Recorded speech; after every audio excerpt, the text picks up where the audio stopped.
आज जो हम टॉपिक पढ़ेंगे वो है सिंपल हार्मोनिक मोशन। तो हम समझेंगे सिंपल हार्मोनिक मोशन क्या होता है और इसको कैसे यूज किया जाता है डिफरेंट सिचुएशंस में। तो काफी इंपॉर्टेंट टॉपिक है ये। इस पे independently question simple harmonic motion पे भी आ जाते हैं और ऑलमोस्ट सभी टॉपिक्स में ये मिक्स हो जाता है, चाहे वो ग्रेविटेशन हो, रोटेशन हो, इलेक्ट्रिसिटी हो, मैग्नेटिज्म हो।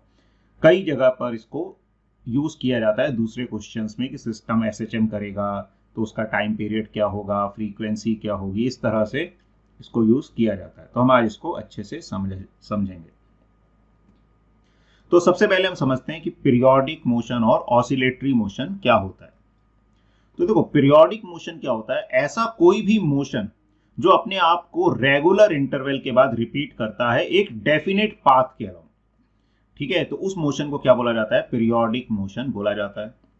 और जिस टाइम इंटरवल के बाद वो मोशन अपने आप को रिपीट करता है उस टाइम इंटरवल को टाइम पीरियड बोला जाता है।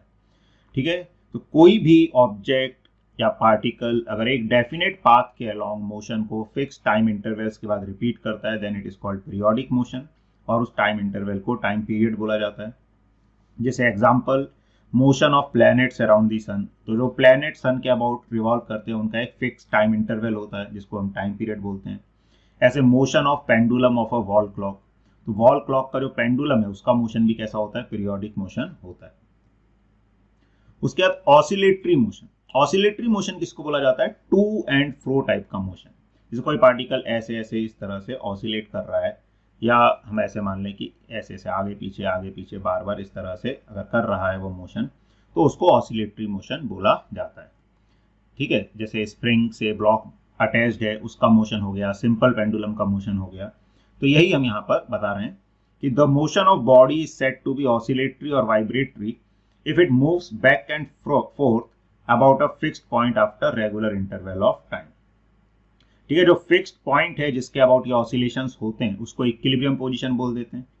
और ठीक है, इसमें भी ऑसिलेटरी मोशन हो रहा है तो जिस टाइम के बाद वो मोशन अपने आप को रिपीट करेगा उसको टाइम पीरियड बोल देते हैं। एग्जाम्पल जैसे vibration of wire of a sitar या oscillations of mass suspended from a spring. ठीक है, इनको हम आगे समझेंगे भी कि स्प्रिंग मास सिस्टम कैसे ऑसिलेट करता है, और वो बल्कि ऑसिलेटरी मोशन ही क्या होता है, एसएचएम जो है it is a part of oscillatory motion. तो वो अब हम समझते हैं। ठीक है, तो एक चीज यहाँ पे ध्यान रखनी है कि every oscillatory motion is periodic but every periodic motion is not oscillatory. जो भी ऑसिलेटरी मोशन है, अच्छा इसमें भी ध्यान रखना है, और ज्यादा स्पेसिफिक जाए तो एवरी ऑसिलेटरी मोशन। जनरली जब हम ऑसिलेटरी मोशन की बात करते हैं तो हम आइडियल सिचुएशन की बात करते हैं जहां पर एनर्जी लॉस नहीं होती। बाकी यहाँ पे एवरी ऑसिलेटरी मोशन बोलने का मतलब क्या है? इन विच एनर्जी रिमेन्स कंजर्व।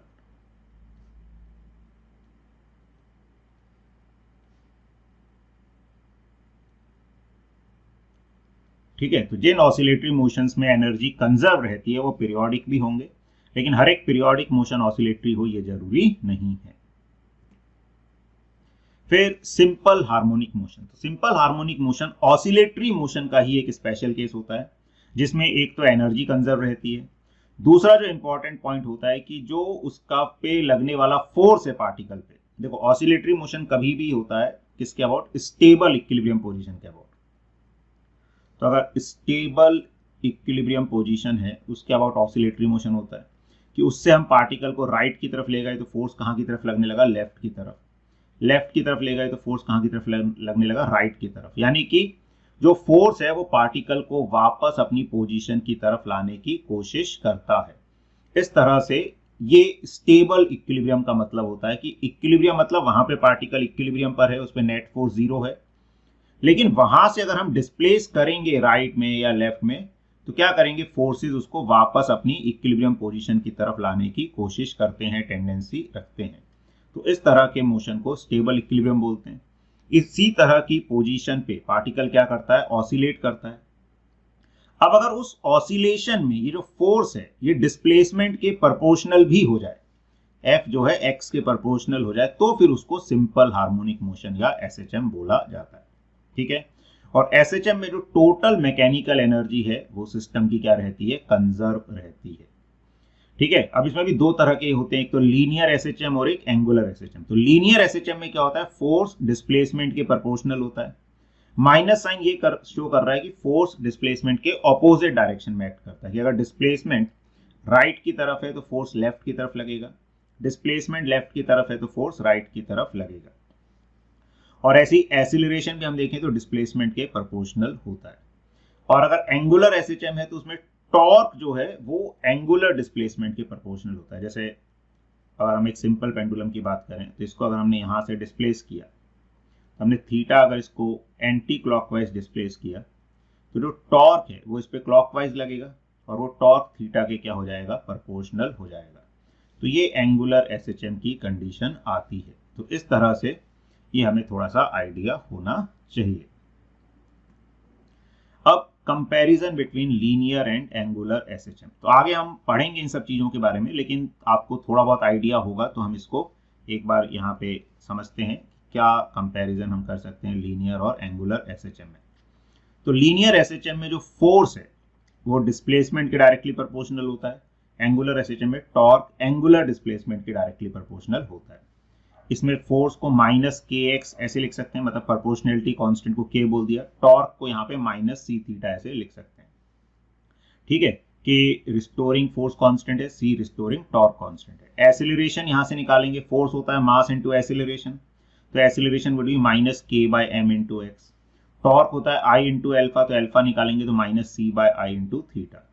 अब एक्सीलरेशन को d two x by d t square लिखें तो ये इस तरह की इक्वेशन बन जाती है। डिफरेंशियल फॉर्म में लीनियर एसएचएम की इक्वेशन है। ऐसे ही अल्फा को क्या लिख सकते हैं, d two theta by d t square, तो ये डिफरेंशियल फॉर्म में एंगुलर एसएचएम की इक्वेशन बन जाती है। इनके जो सॉल्यूशंस आते हैं, सॉल्यूशन मतलब जो इस इक्वेशन को सेटिस्फाई करेंगे, इनके वो सॉल्यूशंस क्या होते हैं, तो ऐसी जो लीनियर इक्वेशन है लीनियर एसएचएम, उसके लिए सॉल्यूशन आ जाता है x is equal to a sine omega t, और एंगुलर वाले के लिए theta is equal to theta naught sine omega t. Acceleration को माइनस ओमेगा स्क्वायर एक्स लिख सकते हैं, यहाँ पर एंगुलर एक्सीलरेशन को माइनस ओमेगा स्क्वायर थीटा लिख सकते हैं। ओमेगा किसके बराबर होता है, under root k by m, omega यहाँ पे किसके बराबर होता है, अंडर रूट सी बाय आई। अच्छा, ओमेगा जो है वो 2 पाई बाय टाइम पीरियड या 2 पाई एन या 2 पाई एफ भी बोल देते हैं, एफ इज फ्रीक्वेंसी या n is frequency. Time period और फ्रीक्वेंसी कई बार पूछा जाता है, तो टाइम पीरियड क्या होता है, 2 pi under root M by K linear SHM में, और एंगुलर एसएचएम में 2 pi under root I by C. और फ्रीक्वेंसी जो है, फ्रीक्वेंसी जो टाइम पीरियड का इनवर्स हो जाएगा, तो इस तरह से लीनियर एसएचएम में लिख सकते हैं 1/2 पाई under root k by M, और एंगुलर एसएचएम में 1/2 पाई अंडर रूट सी बाय आई। तो ये कुछ बेसिक फॉर्मूले हैं, हमने एक जगह पे सब लिख दिया, तो ये सब हमें पता होना चाहिए। ठीक है, उसके बाद some basic terms in SHM, कुछ बेसिक टर्म्स की हम बात करें तो देखो एसएचएम क्या होता है, टू एंड फ्रो टाइप का मोशन ही होता है। तो हम लीनियर एसएचएम की बात करें तो पार्टिकल क्या कर रहा है, आगे जा रहा है, रुकेगा, फिर वापस लौटेगा, फिर वापस ऑसिलेट करता हुआ जाएगा। अब इसमें क्या हो रहा है, ऐसा नहीं कि अलग अलग लाइन पे हो रहा है, ये एक ही लाइन पे मोशन हो रहा है, हमने समझाने के लिए अलग अलग बना दिया इसको। ये जो पोजीशन है, जो मिड पोजीशन है जहां पर नेट फोर्स 0 होता है, इसको इक्विलिब्रियम पोजीशन बोलते हैं। फिर वो एक डायरेक्शन में जाएगा और कहीं जाकर क्या होगा, रुकेगा, रुककर वापस लौटेगा, तो वो जहां पर रुकता है उस पोजीशन को क्या बोल देते हैं, एक्सट्रीम पोजीशन बोल देते हैं। इक्विलिब्रियम पोजीशन से एक्सट्रीम पोजीशन के बीच की जो दूरी है उसको क्या बोल देते हैं, एम्पलीट्यूड बोल दिया जाता है। ठीक है, तो कुछ टर्म्स जो हम यूज करते हैं तो जो इसको थोड़ा सा समझ लें। तो डिस्प्लेसमेंट क्या होता है, it is defined as the distance of the particle from the mean position at that instant. तो मीन पोजीशन से पार्टिकल का जो डिस्प्लेसमेंट है या पोजीशन है वो क्या कहलाती है, उसका डिस्प्लेसमेंट या पोजीशन कहलाती है। उसको as a function of time क्या लिख सकते हैं, x is equal to a sine omega T plus 5। फिर एम्पलीट्यूड क्या होता है, एम्पलीट्यूड होता है it is the maximum value of displacement of the particle from its equilibrium position. Equilibrium position से जो मैक्सिमम डिस्प्लेसमेंट होता है पार्टिकल का मैक्सिमम कितनी दूरी तक जा सकता है उसको एम्पलीट्यूड बोलते हैं। अच्छा, और एसएचएम सिमेट्रिक होता है, तो मीन पोजीशन से राइट में जितना जाएगा लेफ्ट में भी उतना ही जाएगा। तो यानी दो एक्सट्रीम पोजीशन के बीच की दूरी क्या हो जाती है, 2 टाइम्स एम्पलीट्यूड हो जाती है। तो amplitude can also be written as half of distance between 2 extreme positions. Amplitude किस पे डिपेंड करता है, एनर्जी ऑफ सिस्टम पे डिपेंड करता है। फिर एंगुलर फ्रीक्वेंसी क्या होती है, omega which is 2 pi by T या 2 पाई एफ, इसकी यूनिट होती है रेडियन पर सेकेंड। फ्रीक्वेंसी क्या होती है, number of oscillations completed in unit time interval. तो यूनिट टाइम 1 सेकेंड में कितने ऑसिलेशंस कर रहा है पार्टिकल, उसको फ्रीक्वेंसी बोला जाता है। तो frequency is 1 upon time period, that is omega upon 2 पाई। इसकी ऐसे यूनिट क्या होती है, सेकेंड इनवर्स या हर्ट्ज। फिर टाइम पीरियड वो स्मॉलेस्ट टाइम इंटरवल जिसके बाद पार्टिकल अपना मोशन रिपीट करता है। तो टाइम पीरियड किसके बराबर होता है, 2 पाई बाय ओमेगा या 2 pi under root M by k. ठीक है, फिर फेज क्या होता है, तो फेज ये जो इक्वेशन में फाई मतलब ओमेगा टी प्लस फाई ये पूरी टर्म आती है, क्या कहलाती है, फेज। ये फेज क्या बताता है, फेज बताता है पार्टिकल की किसी भी टाइम पर पोजीशन और डायरेक्शन ऑफ मोशन का हमें आइडिया देता है, मतलब पोजीशन एंड वेलोसिटी। ठीक है, the physical quantity which represents the state of motion of particle, that means its position and direction of motion. तो ये जो ओमेगा टी प्लस फाई है, इसी को फेज बोला जाता है। इसमें जो फाई टर्म है ये कहलाती है फेज कांस्टेंट। फेज कांस्टेंट क्या होता है, initial phase or phase at t is equal to 0। ये क्या बताता है, initial position and direction of motion बताता है। Velocity is derivative of position, तो उसको हम डिफरेंशिएट करेंगे पोजीशन की इक्वेशन को, तो वेलोसिटी आ जाएगी। अब ये velocity as a function of time आ गई, A omega cos omega T plus five. लेकिन इसको ज्यादातर इस फॉर्म में, मतलब ये वेलोसिटी है, इसमें मैग्नीट्यूड भी आ जाएगा, डायरेक्शन भी आ जाएगी। लेकिन कई बार हम स्पीड में इंटरेस्टेड होते हैं, तो ये वाला फॉर्मूला ज्यादा इंपॉर्टेंट हो जाता है वहां पे, v is equal to omega under root A square minus x square. ये मीन पोजीशन से किसी भी x पोजीशन पे क्या बता देगा, स्पीड बता देगा। अब ये स्पीड मैक्सिमम कहां पे होती है, मीन पोजीशन पे। जब x 0 होगा तो स्पीड मैक्सिमम होती है which is omega A. Extreme position पे प्लस माइनस ए, चाहे प्लस ए ले चाहे माइनस ए, स्पीड मिनिमम होती है और मिनिमम कितनी हो जाती है, 0। ठीक है, तो ये ध्यान रखना है कि मैक्सिमम स्पीड मीन पोजीशन पे होती है, मिनिमम एक्सट्रीम पोजीशन पे। अगर हम ग्राफ बनाएंगे स्पीड वर्सेस डिस्प्लेसमेंट का, तो यही जो हमने इक्वेशन है v is equal to omega under root A square minus x square, इसको स्क्वायर कर दिया दोनों साइड्स को और थोड़ा सा रीअरेंज करके लिखा, तो ये इस तरह की इक्वेशन बन गई। तो देखोगे ये इक्वेशन किसकी होती है, एलिप्स की इक्वेशन होती है। मैथमेटिकली जो इक्वेशन ऑफ एलिप्स है, y square by b square plus x square by a square is equal to 1, ये एलिप्स की इक्वेशन होती है। तो ये जो स्पीड वर्सेस डिस्प्लेसमेंट का ग्राफ बनता है, ये किसको रिप्रेजेंट करता है, एलिप्स को ही रिप्रेजेंट करता है। ठीक है, तो ये v की मैक्सिमम वैल्यू क्या हो जाएगी, ओमेगा ए, x की मैक्सिमम वैल्यू a, उसके अकॉर्डिंग ये ग्राफ हम बना सकते हैं। उसके बाद और टर्म्स की बात करें तो एसिलरेशन क्या होता है, acceleration rate of change of velocity होता है। तो एसिलरेशन को लिखा हमने dv बाय dt। वेलोसिटी क्या थी, a omega cos omega T plus five, उसको डिफरेंशिएट किया तो minus omega square A sine omega T plus five आ गया। अब a sine omega T plus five किसके बराबर था, x के बराबर, तो एसिलरेशन आ गया माइनस ओमेगा स्क्वायर एक्स। तो इसको भी याद रखना, ये भी इंपॉर्टेंट है। वैसे हमने एसएचएम यहीं से डिराइव किया था कि फोर्स प्रोपोर्शनल टू x होता है, तो वैसे ही यहाँ पर एसिलरेशन प्रोपोर्शनल टू x होता है और ये कांस्टेंट जो है ओमेगा माइनस ओमेगा स्क्वायर हो गया। अच्छा, यहाँ पे नेगेटिव साइन यही शो कर रहा है कि जो एसिलरेशन है वो हमेशा पोजीशन के ऑपोजिट डायरेक्शन में होगा, यानी कि एसिलरेशन हमेशा मीन पोजीशन की तरफ होगा। एसिलरेशन मीन पोजीशन पे अगर हम x को 0 रखेंगे तो एसिलरेशन 0 हो जाएगा, तो मिनिमम हो जाएगा। तो at mean position acceleration is minimum, that is 0। At extreme position a पे एसिलरेशन क्या होगा, मैक्सिमम होगा। कितना होगा इसकी वैल्यू, ओमेगा स्क्वायर a। अब इसका ग्राफ देखें एसिलरेशन वर्सेस पोजीशन का, तो स्ट्रेट लाइन ग्राफ आएगा। x का कोफिशिएंट माइनस ओमेगा स्क्वायर है तो स्लोप नेगेटिव हो जाएगा, और c वाली टर्म नहीं है यहाँ पर, तो ओरिजिन से पास करने वाला आएगा। तो एसिलरेशन वर्सेस पोजीशन का graph straight line passing through origin आ जाएगा, जिसका स्लोप नेगेटिव होगा।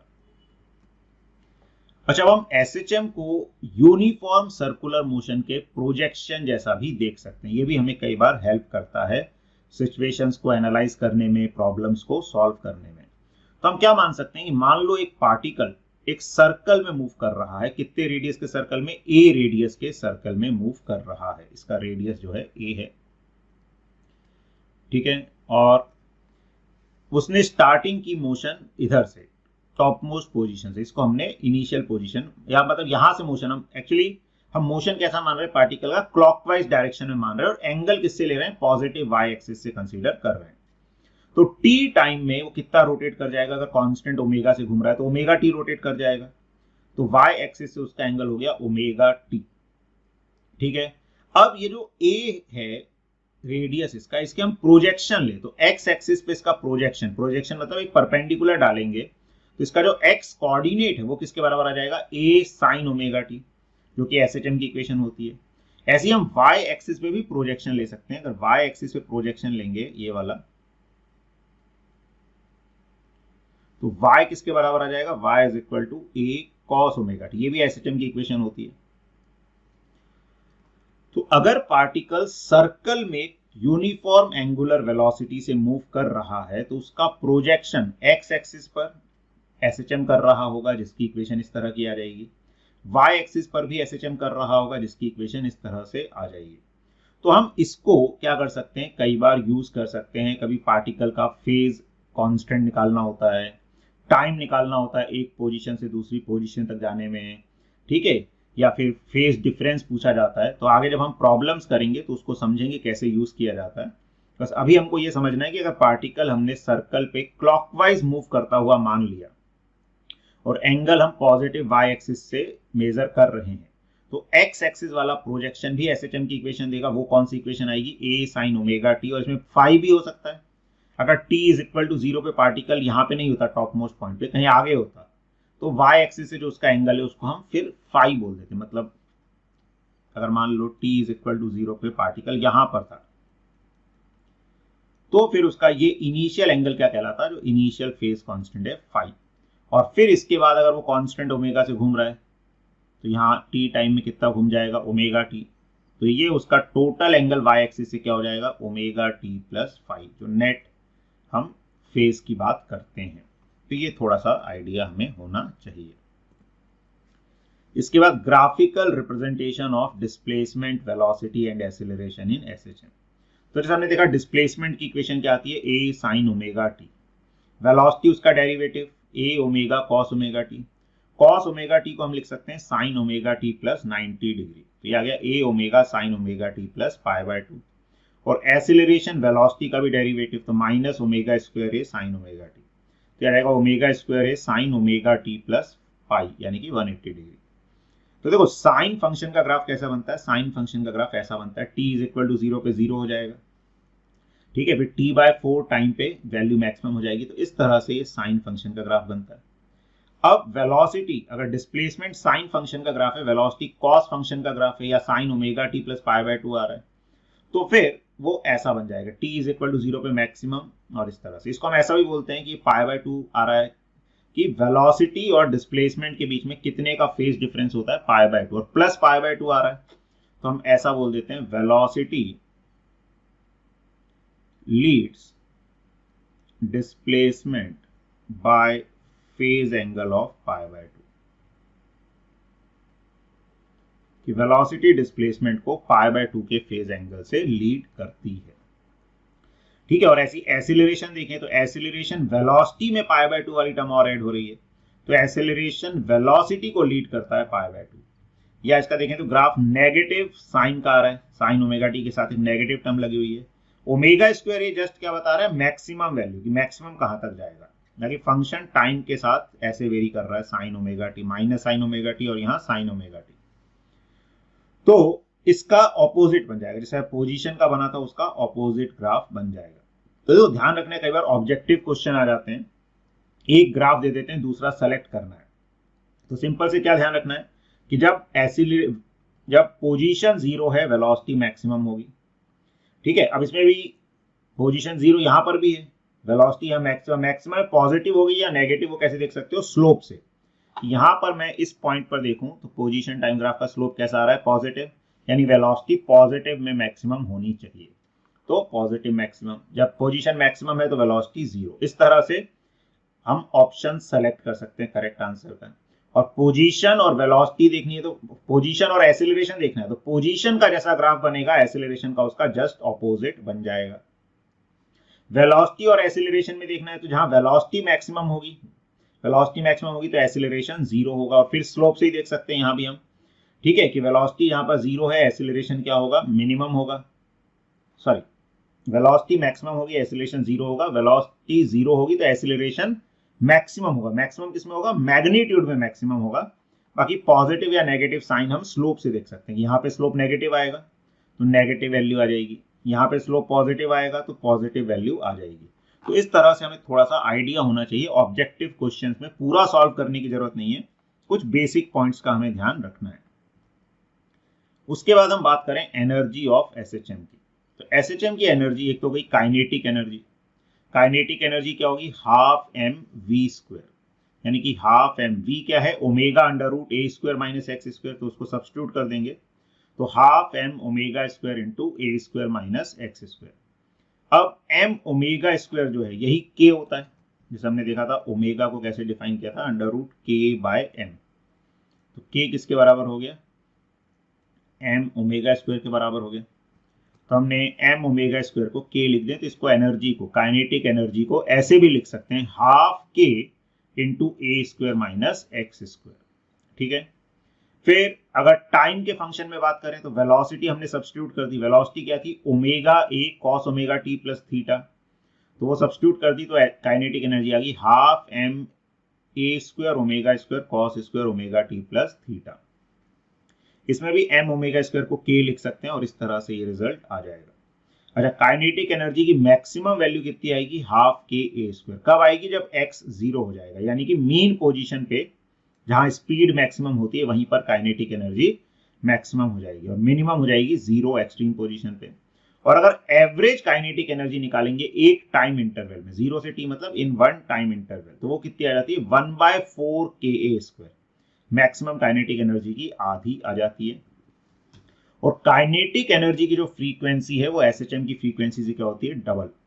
फ्रीक्वेंसी का मतलब जैसे एसएचएम का फंक्शन ऐसे वेरी करता है, अब काइनेटिक एनर्जी का फंक्शन क्या आ रहा है, उसका स्क्वायर का फंक्शन आ रहा है। स्क्वायर का फंक्शन आ रहा है तो वो ऐसे वेरी करेगा।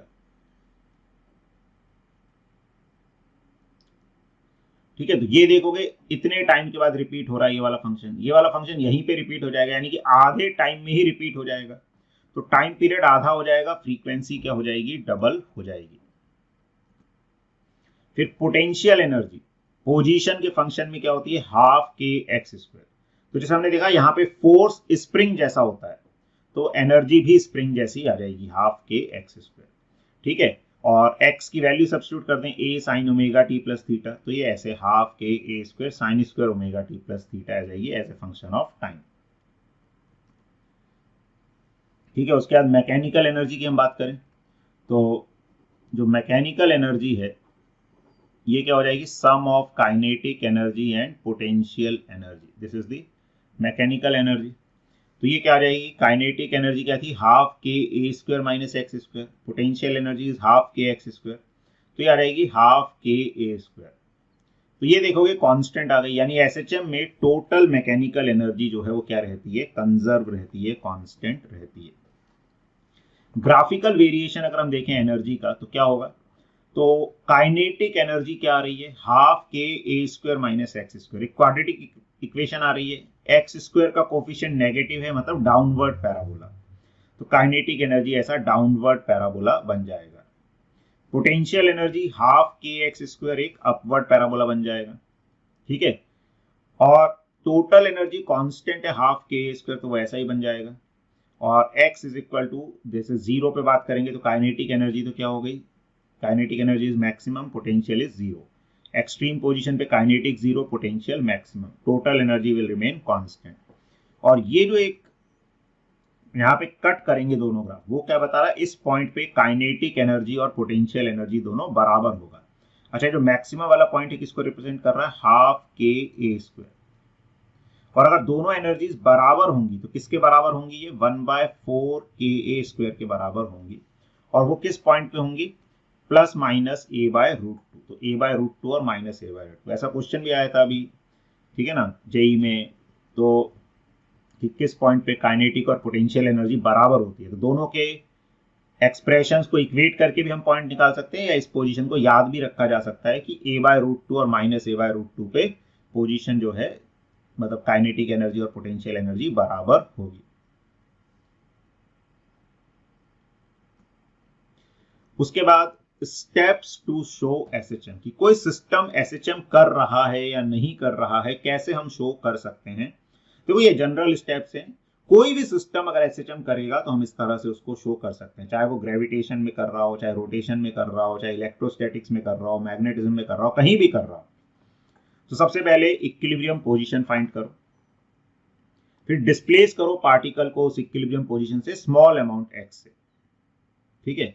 फिर उस नई पोजीशन में डिस्प्लेस करने के बाद जो पोजीशन आई वहां पर रिजल्टेंट फोर्स देखो क्या आएगा इक्विलिब्रियम पोजीशन की तरफ। अगर वो रिजल्टेंट फोर्स डिस्प्लेसमेंट के प्रोपोर्शनल आ रहा है और इक्विलिब्रियम पोजीशन की तरफ लग रहा है, माइनस के यही शो कर रहा है कि इक्विलिब्रियम पोजीशन की तरफ लग रहा है, तो पार्टिकल एसएचएम करेगा। और एसएचएम का टाइम पीरियड क्या जाएगा 2π√m/k। समझ आ रहा है। तो सबसे पहले क्या किया हमने, इक्विलिब्रियम पोजीशन फाइंड कर ली कि एक ब्लॉक है, मान लो ये उसकी इक्विलिब्रियम पोजीशन है। फिर क्या करो, यहां से थोड़ा सा डिस्प्लेस कर दिया एक्स। इस नई पोजीशन पे फोर्स देखो, अगर वो फोर्स इक्विलिब्रियम पोजीशन की तरफ लग रहा है और एक्स के प्रोपोर्शनल है तो सिस्टम एसएचएम करेगा। तो वो फोर्स इस तरह का आ जाएगा, कुछ -kx टाइप का। तो टाइम पीरियड क्या हो जाएगा 2π√m/k हो जाएगा। चलिए, तो ये एसएचएम के स्टेप्स हैं जो हम ऐसे एसएचएम शो कर सकते हैं।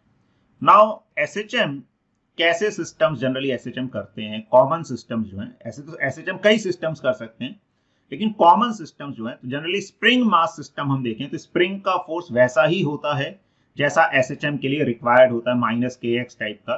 तो स्प्रिंग मास सिस्टम ऑलमोस्ट सभी स्प्रिंग मास सिस्टम क्या करते हैं, एसएचएम करते हैं। तो अगर एक स्प्रिंग से ब्लॉक कनेक्टेड है, ब्लॉक अटैच्ड है, तो वो एसएचएम करेगा सिस्टम।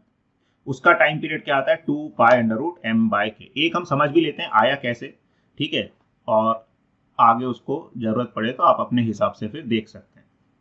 तो जैसे स्प्रिंग से एक ब्लॉक कनेक्टेड है, तो जब स्प्रिंग अपनी नेचुरल स्टेट में होगा, नेचुरल स्टेट मतलब नेचुरल लेंथ में होगा, तो वही इक्विलिब्रियम पोजीशन होगी जहां पर नेट फोर्स क्या होता है 0। तो natural length is also the equilibrium position. अब यहां से अगर मैंने x आगे डिस्प्लेस किया तो हमने स्टेप में क्या देखा था, first we have to find equilibrium position, then we will displace it by a small amount x।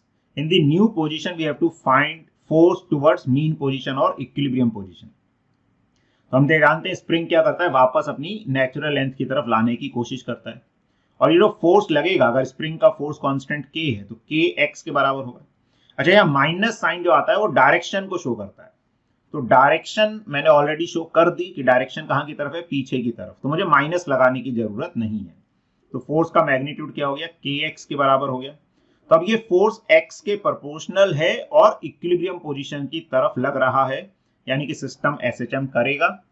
और ऐसे हम लेफ्ट साइड में डिस्प्लेस करके भी चेक कर सकते थे। तो टाइम पीरियड क्या आ जाएगा 2π√m/k, ये टाइम पीरियड आ जाएगा, ठीक है। तो ऐसे ये टाइम पीरियड आ गया यहां पर।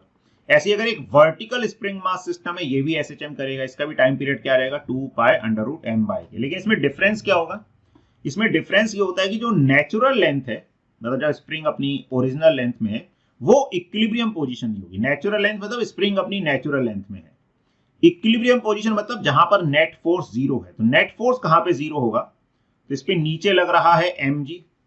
मान लो x0 पोजीशन पे इक्विलिब्रियम पोजीशन आई तो स्प्रिंग ऊपर की तरफ फोर्स लगाएगा kx0।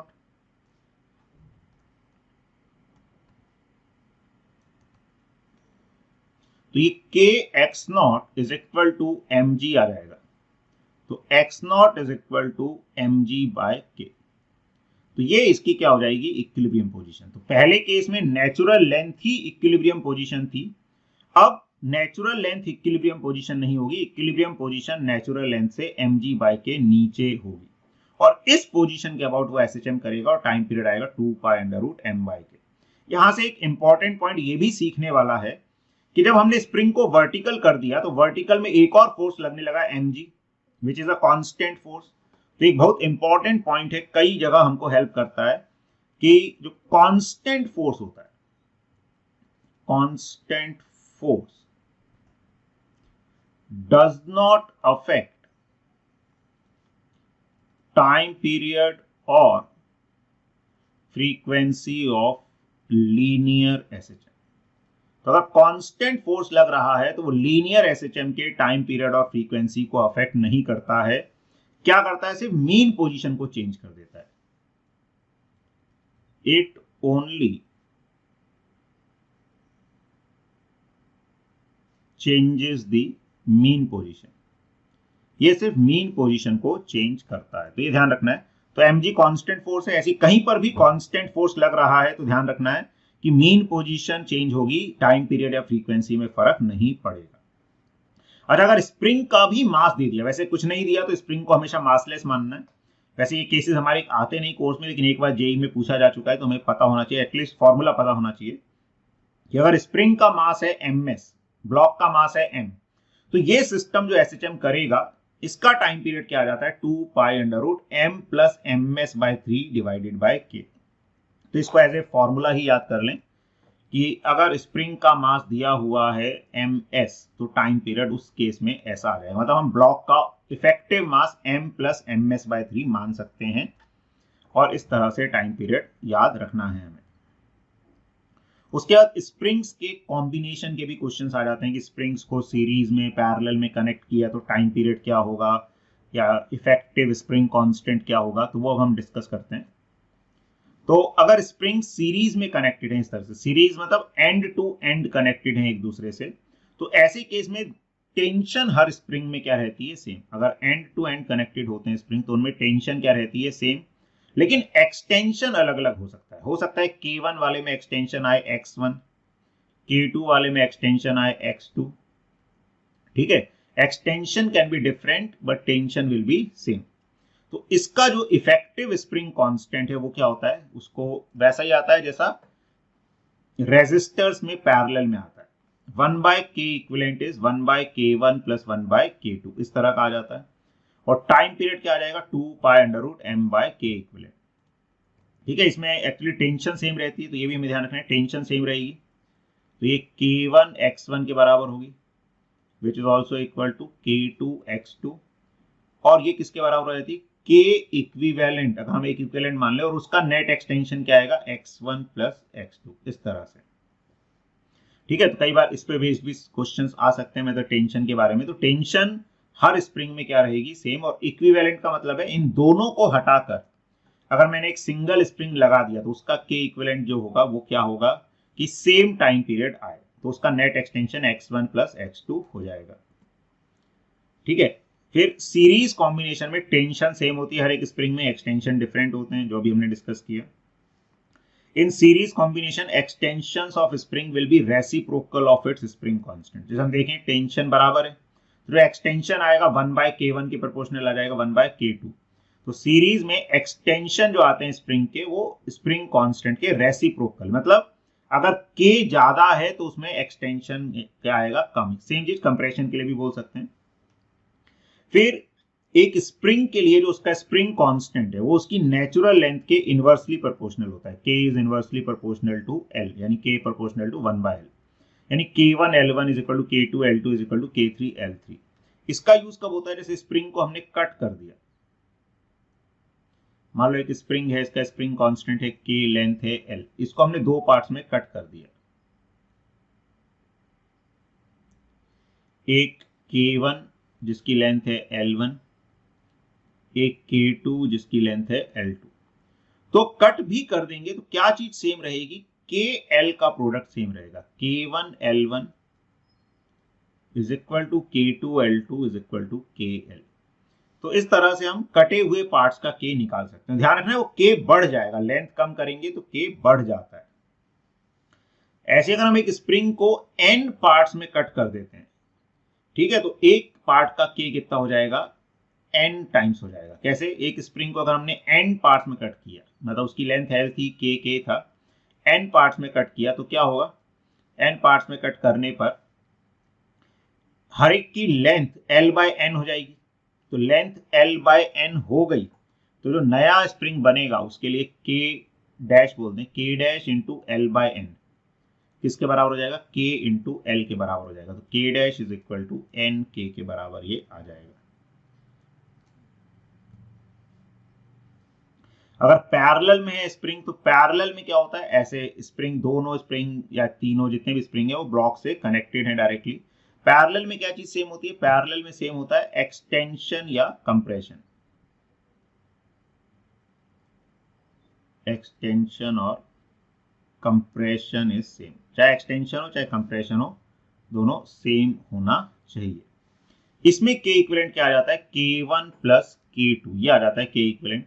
और के इक्विवेलेंट का यूज क्या है कि अब इस सिस्टम का टाइम पीरियड बताना है तो वो क्या हो जाएगा 2 pi under root m by k equivalent. अच्छा, एक और चीज का ध्यान रखना है कि अगर ऐसा अरेंजमेंट है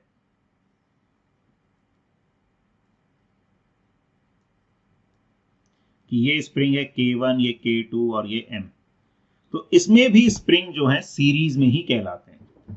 ठीक है, ये भी सीरीज में है। क्यों? क्योंकि इसमें क्या होगा, जितना एक में एक्सटेंशन आएगा उतना ही दूसरे में कंप्रेशन आएगा। सॉरी, इसमें पैरेलल में कहलाते हैं। सीरीज तभी कहलाएंगे जब वो आपस में कनेक्टेड हो एंड टू एंड, फिर वो चाहे हॉरिजॉन्टल हो वर्टिकल हो।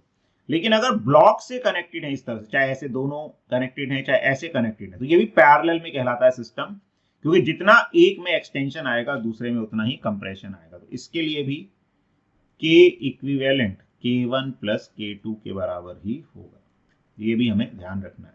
ठीक है, उसके बाद सिंपल पेंडुलम। तो सिंपल पेंडुलम क्या होता है, सिंपल पेंडुलम भी एक सिस्टम होता है जिसमें एक हैवी पॉइंट मास को हम एक रस्सी से बांध देते हैं और वो रस्सी क्या करती है, ऐसे ऑसिलेट करती है एक वर्टिकल प्लेन में। इसको सिंपल पेंडुलम बोला जाता है। इसका टाइम पीरियड क्या आता है, 2 pi under root L by G. ये अगर हम अर्थ सरफेस के नजदीक बात कर रहे हैं, कई बार जी को सिंप्लिसिटी के लिए पाई स्क्वायर भी ले लेते हैं। ठीक है, इसमें एल ध्यान रखना है, एल जो होता है ये होता है जब पॉइंट ऑफ सस्पेंशन से इस जो बॉब है, इसको बॉब बोलते हैं, बॉब के सेंटर ऑफ मास की दूरी। तो थ्योरेटिकली तो हम बॉब को पॉइंट मास मान लेते हैं, तो कोई दिक्कत नहीं, पॉइंट मास मान लिया तो एल धागे की लंबाई ही हो जाएगा। लेकिन जब हम प्रैक्टिकली बात करते हैं, जैसे लेबोरेटरी में भी एक्सपेरिमेंट करते हैं, तो बॉब पॉइंट मास तो होता नहीं कोई भी हैवी, तो एक स्फीयर जैसा होगा। उस स्फीयर का सेंटर निकाला जाता है, उसका डायमीटर निकाला जाता है, तो धागे की लेंथ में रेडियस ऐड करेंगे तो टोटल लेंथ आएगी। तो कई बार क्वेश्चंस में भी इसका यूज कर लेते हैं। तो एल ध्यान रखना है कि एल धागे की लेंथ है अगर ये पॉइंट मास है, जो थ्योरेटिकली कई बार दे दिया जाता है। लेकिन अगर ये कुछ साइज का बॉब है, उसका रेडियस या डायमीटर दे रखा है क्वेश्चन में, या उससे रिलेटेड केस कोई इंफॉर्मेशन पूछी गई है, तो हमें ध्यान रखना है एल जो है पॉइंट ऑफ सस्पेंशन से इस बॉब के, ठीक है, इसको क्या बोलते हैं, बॉब, इसके सेंटर की दूरी होती है। अब कुछ पॉइंट्स जो इसमें इंपॉर्टेंट पॉइंट्स से ध्यान रखना है कि अगर एंगुलर एसिस्टेंस, ये जो टाइम पीरियड आता है 2 pi under root L by G, ये कब आता है, जब इसका एंगुलर एम्पलीट्यूड, मतलब जो एंगुलर डिस्प्लेसमेंट है, ये स्मॉल होता है। स्मॉल ऑसिलेशंस के लिए time period 2 pi under root L by G आता है। लेकिन अगर ऑसिलेशंस लार्ज हो रहे हो, एंगल ज्यादा होगा, तो फिर टाइम पीरियड ये आ जाता है 2 pi under root L by g 1 plus theta naught square by 60। वैसे ये चीजें कम पूछी जाती हैं, रेयरली पूछी जाती हैं, लेकिन फिर भी आइडिया हो तो क्या होता है कि अगर बाई चांस ऐसा कुछ पूछ लिया तो हम बता सकते हैं, क्योंकि ऐसा एक क्वेश्चन केवीपीवाई के एग्जाम में पूछ लिया गया था कि अगर एंगुलर एम्पलीट्यूड लार्ज होगा तो फिर हमें क्या करना है। यहाँ पे थीटा नॉट क्या है, एंगुलर एम्पलीट्यूड की मैक्सिमम कितने एंगल तक वो जाएगा। और कभी भी एंगल को किसी क्वेश्चन में फॉर्मूले में यूज करना इस तरह से डायरेक्टली, तो रेडियन में करना है, ये ध्यान रखना है। इसमें ये नहीं कि हमने 30 डिग्री ये दिया थीटा नॉट को 30 रख दिया, नहीं, ये सब रेडियन में यूज करने होते हैं जब ऐसे फॉर्मूलों में कहीं पे थीटा यूज करना पड़ता है। फिर जनरल फॉर्मूला क्या होता है time period of simple pendulum का, वो होता है 2 pi under root 1 upon g into 1 by r plus 1 by l.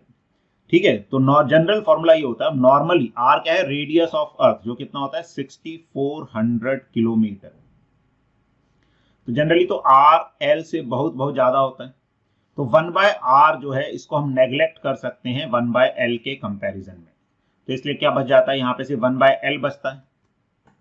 ठीक है, 1 बाय आर को हमने नेग्लेक्ट कर दिया, 1 बाय एल के कंपैरिजन में टाइम पीरियड ये आ जाता है 2 pi under root L by G. तो एक्चुअली तो यही होता है नॉर्मली पेंडुलम में, लेकिन थ्योरेटिकली कई बार ऐसा दे देते हैं कि एक पेंडुलम है, मान लो उसकी लेंथ अर्थ के रेडियस के बराबर है, इनफाइनाइट लेंथ का पेंडुलम है, ऐसे कुछ थ्योरेटिकल चीजें दे देते हैं। तो फिर हम डायरेक्टली ये फॉर्मूला नहीं लगा सकते 2π√L/g, फिर ये फॉर्मूला हमें यूज करना पड़ेगा कि अगर पेंडुलम की लेंथ अर्थ के रेडियस के बराबर हो गई तो फिर यहाँ पे L को R रखना पड़ेगा और अकॉर्डिंगली हमें आंसर निकालना पड़ेगा। इनफाइनाइट लेंथ का पेंडुलम है तो टाइम पीरियड हम इनफाइनाइट नहीं बोल सकते इस फॉर्मूले से 2π√L/g से। यहां से देखना पड़ेगा कि L को इनफाइनाइट रख दिया तो 1/∞ 0 हो गया, तो टाइम पीरियड 2π√R/g आ जाएगा। ठीक है, तो time period of simple pendulum of infinite length जो है वो मैक्सिमम होता है। अगर लेंथ बढ़ने पे देखेंगे टाइम पीरियड बढ़ता जाएगा। इनफाइनाइट लेंथ के लिए मैक्सिमम होता है और कितना होता है 2π√R/g, जिसकी वैल्यू आती है 84.6 मिनट। ठीक है, सेकंड्स पेंडुलम, जो घड़ियों का पेंडुलम होता है वो जनरली सेकंड्स पेंडुलम होता है।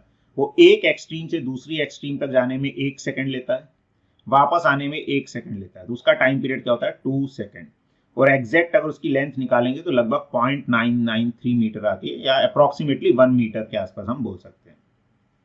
देखो, सिंपल पेंडुलम वैसे तो एंगुलर एसएचएम करता है, लेकिन स्मॉल थीटा के लिए एसएचएम होता है तो हम उसको लीनियर एसएचएम जैसा भी मान सकते हैं।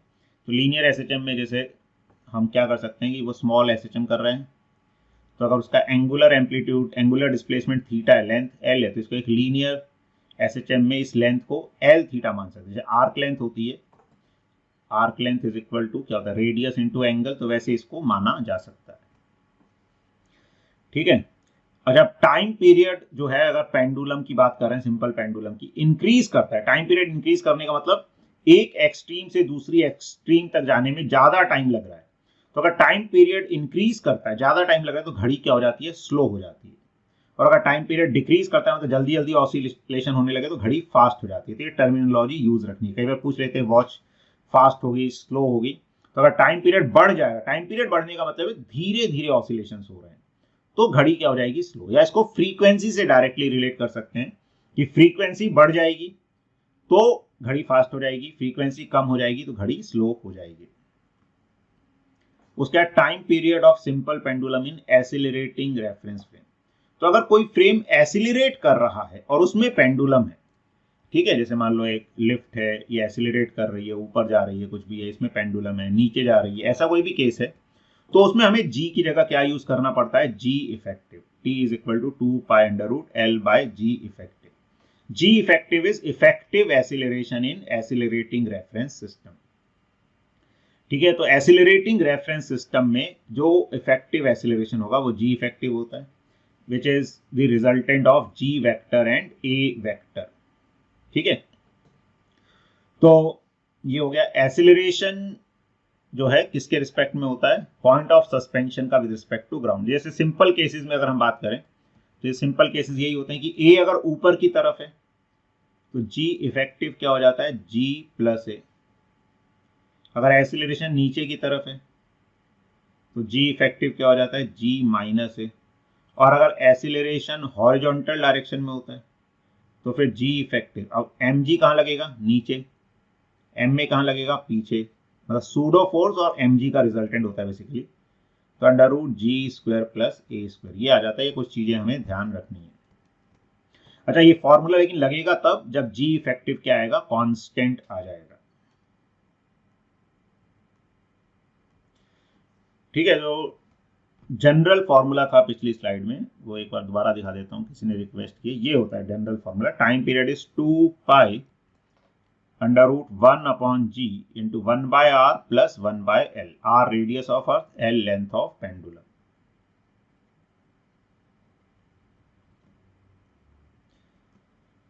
ठीक है, अब अगर mg के अलावा कोई फोर्स लगेंगे तो भी टाइम पीरियड हो जाता है 2π√L/g इफेक्टिव।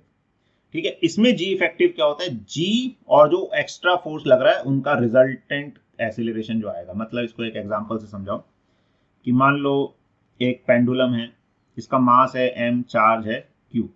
अब एक इलेक्ट्रिक फील्ड लगा दी हमने ऊपर की तरफ, यूनिफॉर्म इलेक्ट्रिक फील्ड। अब जो नेट फोर्स है वो mg नहीं रहा, अब mg तो लगेगा नीचे, ऊपर की तरफ इलेक्ट्रिक फील्ड के कारण QE फोर्स भी लग गया। तो अब जी इफेक्टिव क्या होगा, mg और QE का रिजल्टेंट। तो जी इफेक्टिव क्या हो जाएगा,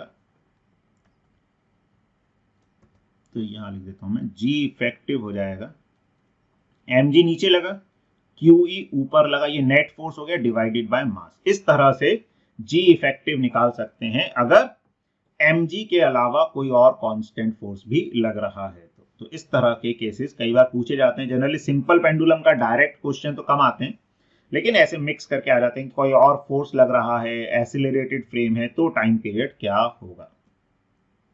उसके बाद होता है कंपाउंड पेंडुलम। कंपाउंड पेंडुलम या फिजिकल पेंडुलम क्या होता है, कोई भी एक रिजिड बॉडी ले ली, उसको हमने एक जगह पे हिंज कर दिया और उसको अगर थोड़ा सा डिस्प्लेस करेंगे तो वो भी ऑसिलेट करेगी। जैसे मान लो अपने पास घड़ी है, एक वॉल क्लॉक है, उसको हमने सेंटर पे हिंज कर दिया, उसको थोड़ा सा डिस्प्लेस करेंगे तो क्या करेगी, थोड़ी वो ऑसिलेट करेगी। बाकी प्रैक्टिकली फ्रिक्शन वगैरह के कारण वो जल्दी रुक जाती है, लेकिन अगर एनर्जी लॉसेस को नेग्लेक्ट कर दे, फ्रिक्शन वगैरह नहीं है, तो ऐसे ऑसिलेट करती रहेगी।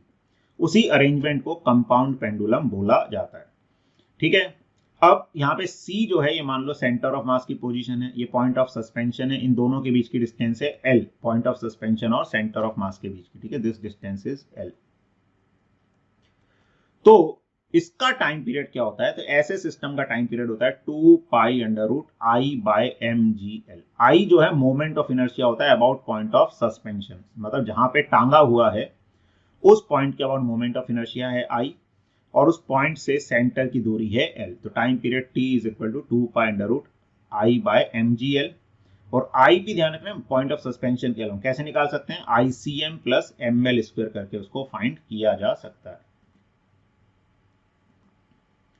अच्छा, इसके बाद हम बात करते हैं सुपर पोजिशन। तो सुपर पोजिशन भी एक अच्छा कॉन्सेप्ट है, इंपॉर्टेंट कॉन्सेप्ट है, उससे क्वेश्चंस आते हैं कई बार। तो सुपर पोजिशन का मतलब है एडिशन ऑफ टू एसएचएम, कि अगर दो एसएचएम्स को हम ऐड कर दें या दो फोर्सेस अगर एसएचएम करा रहे हैं, दोनों फोर्स साइमल्टेनियसली लगने लगे तो क्या होगा। तो इसमें मेनली दो तरह के केसेस बनते हैं कि अगर एसएचएम सेम डायरेक्शन में है और सेम फ्रीक्वेंसी के हैं तो क्या होगा। ठीक है, मतलब जैसे दोनों पार्टिकल का दो फोर्सेस से एक्सीलरेशन एक्स एक्सिस के अलोंग ही हो रहा है, ठीक है, और सेम फ्रीक्वेंसी का हो रहा है, तो क्या होगा, तो x1 जो है वो किसके बराबर आ जाएगा, मान लो a1 sin ओमेगा टी, कि भाई x एक्सिस है, इसके अबाउट एसएचएम हो रहा है, एक पार्टिकल की जो इक्वेशन है एक फोर्स के कारण वो कितनी आ रही है, a1 sin ओमेगा टी, दूसरे फोर्स के कारण इक्वेशन आ रही है a2 sin omega T plus theta.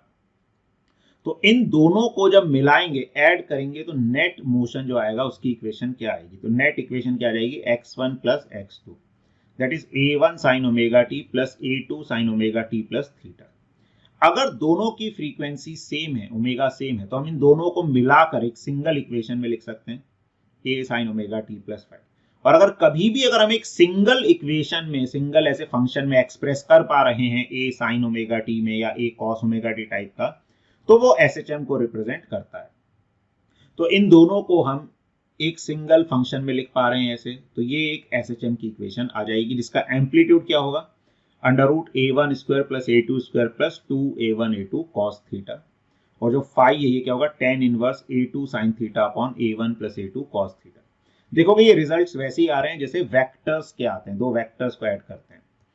तो ऐसे ही हम एसएचएम्स को जोड़ने के लिए कई बार वेक्टर डायग्राम भी यूज कर लेते हैं, जिसको बोला जाता है फेजर डायग्राम।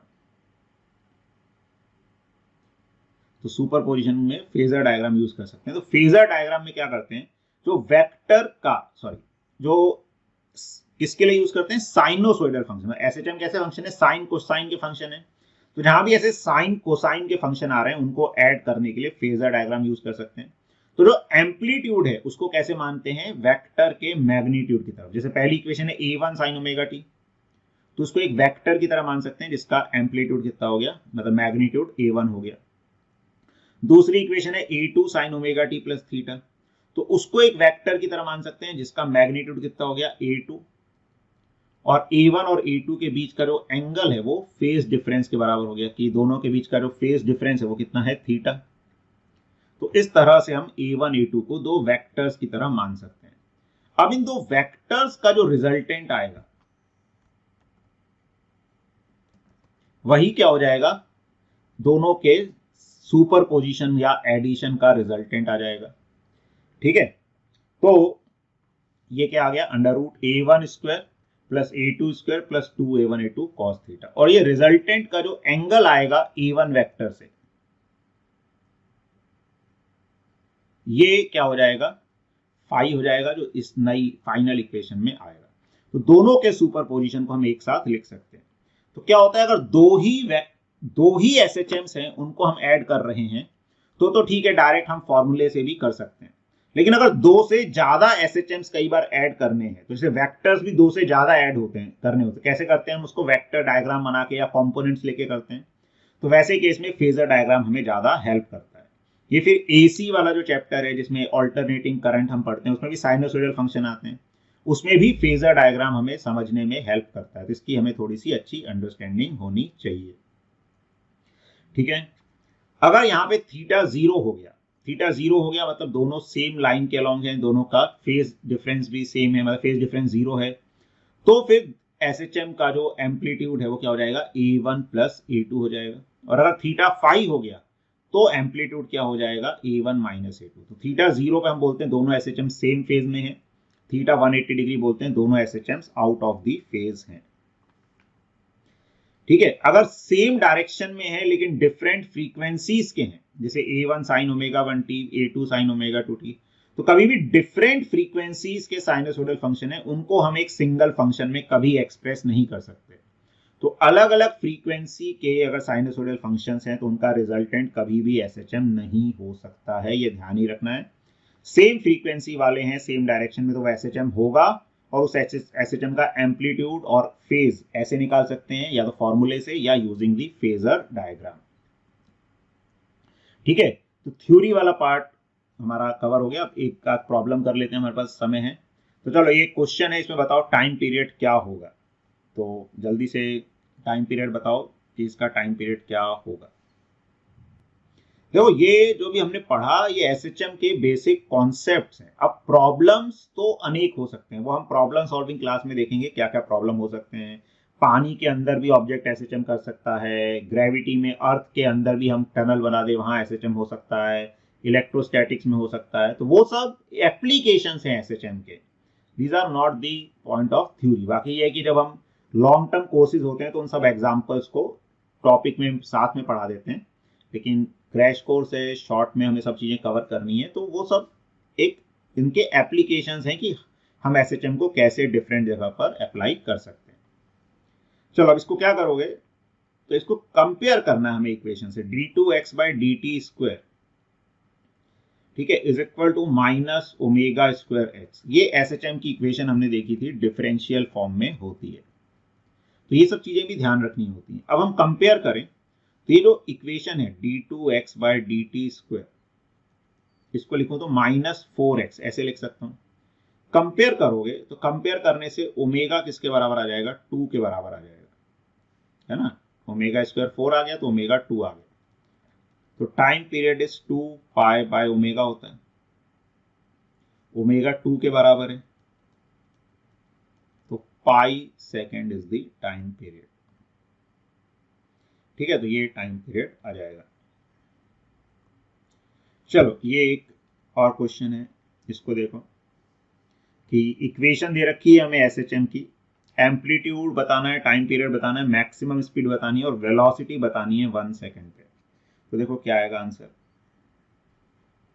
चलो, तो इसको भी एक बार देख लेते हैं। तो इक्वेशन कंपेयर करें पहले, तो x is equal to a sine omega T plus 5। तो जो एम्पलीट्यूड है, एम्पलीट्यूड कितना हो गया, 5 मीटर हो गया।